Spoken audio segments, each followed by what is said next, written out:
السلام عليكم ورحمة الله وبركاته. أهلا بكم في مطبخي، يا رب تكونوا بخير. إن شاء الله نعمل مع بعض كيكة من أروع الكيكات اللي ممكن تعملوها، حاجة كده روعة في منتهى الجمال. بصوا لون الكيك ولا نعومة الكيك، أتكلم على إيه، ولا حتى الصوص اللي فوق الكيك، حاجة كده روعة. هنعمله بصوص الليمون، إن شاء الله يعجبكم. بصوا شكلها في منتهى الجمال.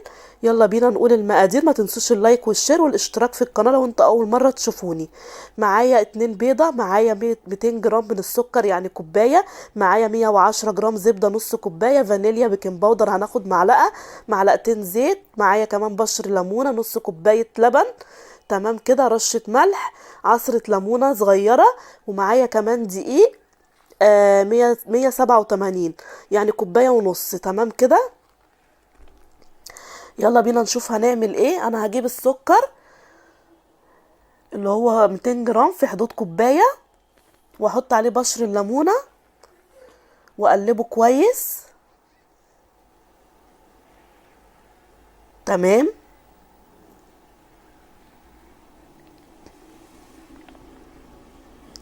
هنزل بقى بالزبدة بدرجة حرارة المطبخ.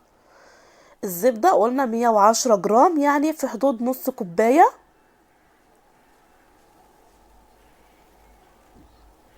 هبتدي اقلبها كويس بقى، اخليها تندمج مع السكر. انا بستخدم سكر يعني مش بودر، سكر عادي، بس في نفس الوقت لازم يبقى لونه فاتح عشان ما يغمقليش الكيك. انا طلعت الزبدة من المضرب كده وابتديت اضربها كويس. خلاص.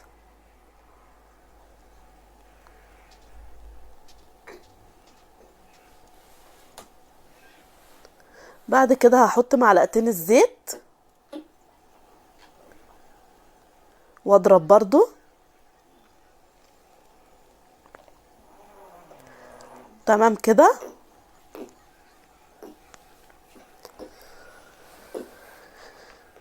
خلاص انا ضربته. هنزل بالبيض بقى، بيضة بيضة، واضرب. معايا بيضتين ورشة الملح طبعا،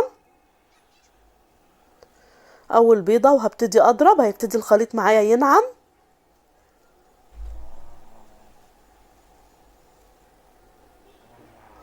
هكسر البيضة التانية واضرب برضو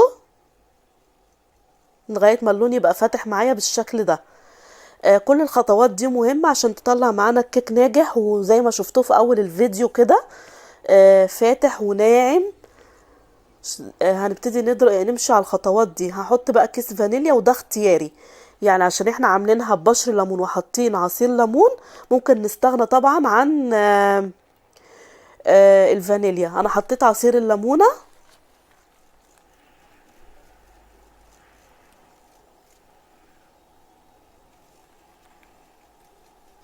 عصير الليمون اللي هي 30 جرام، 30 جرام عصير ليمون. هنزل بقى بعد كده بالدقيق، زي ما قلت لكم 187 جرام اللي هي في حدود كوبايه ونص، ومعلقه من البيكنج باودر مليانه، معلقه صغيره، وابتدي اقلب.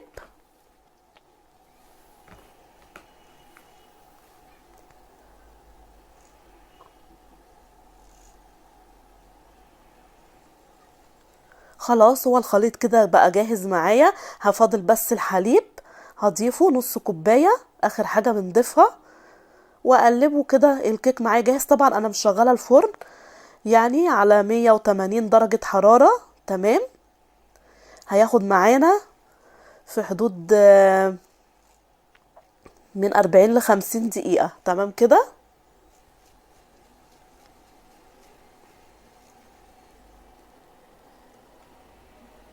خلاص الخليط كده جاهز معايا.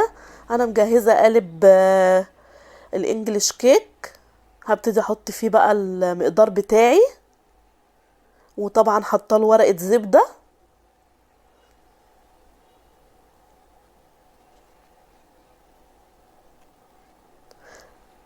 اسوي بقى الخليط كده، وطبعا زي ما قلت لكم الفرن شغال معايا من قبل ما اشتغل في الكيك.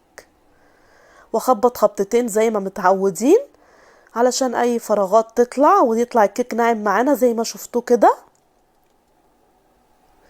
عايزه اقول لكم ريحه الليمون فيها بقى، وطعم الليمون اللي بيحب الليمون حاجه كده تحفه. بعد ما طلعت الكيك انا اختبرتها استوت، رحت مشغله لها الشوايه، خدت اللون، طلعتها ابتدي اسلكها واحطها على شبكه.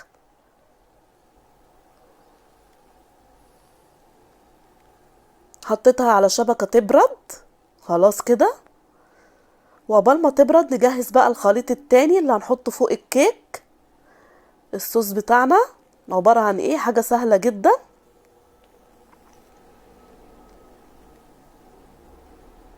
بعد ما الكيك برد انا حطيته في طبق كده بالشكل ده، وهنقطعه طبعا ونشوفه مع بعض.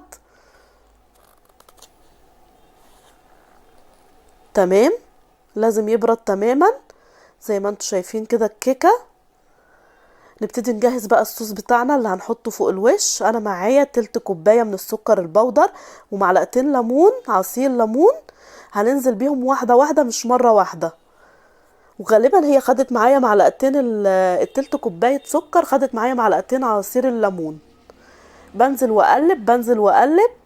طبعا احنا عاملينه بليمون، تقدروا تعملوه بحليب بميه، بس احنا علشان هي كيكه ليمون فاحنا حابين نعمل الصوص بتاعها يبقى بطعم الليمون.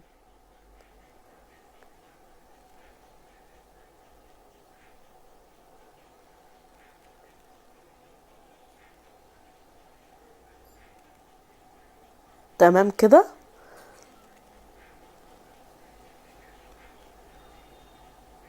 زي ما انتوا شايفين بضيف واحده واحده واقلب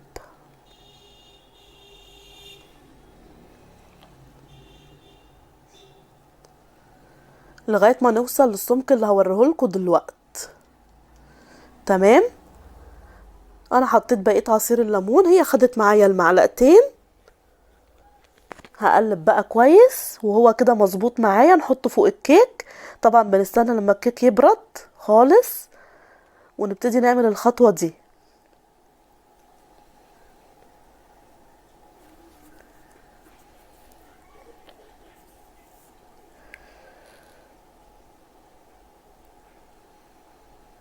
هحط بقى الصوص بتاعي فوق الكيك كده. عايزه اقول لكم كان طعم الكيك ده روعه جدا في منتهى الجمال، ان شاء الله يعجبكم، جربوه. المقدار مش كبير، صغير.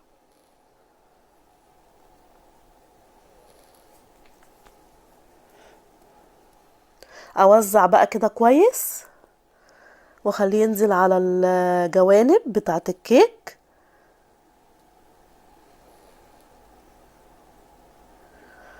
خلاص كده.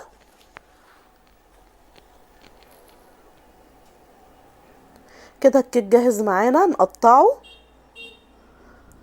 وبألف هنا للي يجربه ان شاء الله. ما تنسوش بقى لايك وشير والاشتراك في القناة. ويلا بينا نقطع الكيك ونشوف اخباره ايه من جوه. هبتدي بقى اقطع معاكم الكيكة اللي في منتهى الجمال، روعة جدا. بصوا، نقطع شريحة كمان بشويش كده واحنا بنقطع. الكيك ناعم جدا معانا في منتهى الجمال، وطعم الليمون واضح فيه وروعة. وطبعا الليمون يعني بيخلي الكيك معانا في منتهى الجمال. شايفين الشكل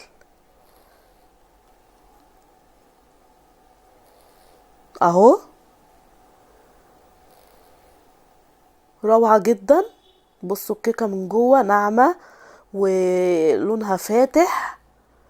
وعايزة اقول لكم كانت طرية جدا كده، ويعني حاجة كده ملمسها يعني فوق الروعة بجد. ان شاء الله اللي هيجربها يعني هتعجبه، تحفة جدا. والصوص اللي عليها ده جميل. يلا بينا بقى ناخد قطعة وندوقها. السلام عليها مع كوباية شاي بقى او زي ما تحبوا. كانت في منتهى الجمال، مكنتش قادرة اقاوم طعمها. اللي بيحب الليمون طبعا هيحب الكيك ده قوي قوي قوي، يعني بجد تحفة. يلا سيبكوا على خير واشوفكوا على خير، والسلام عليكم ورحمة الله وبركاته.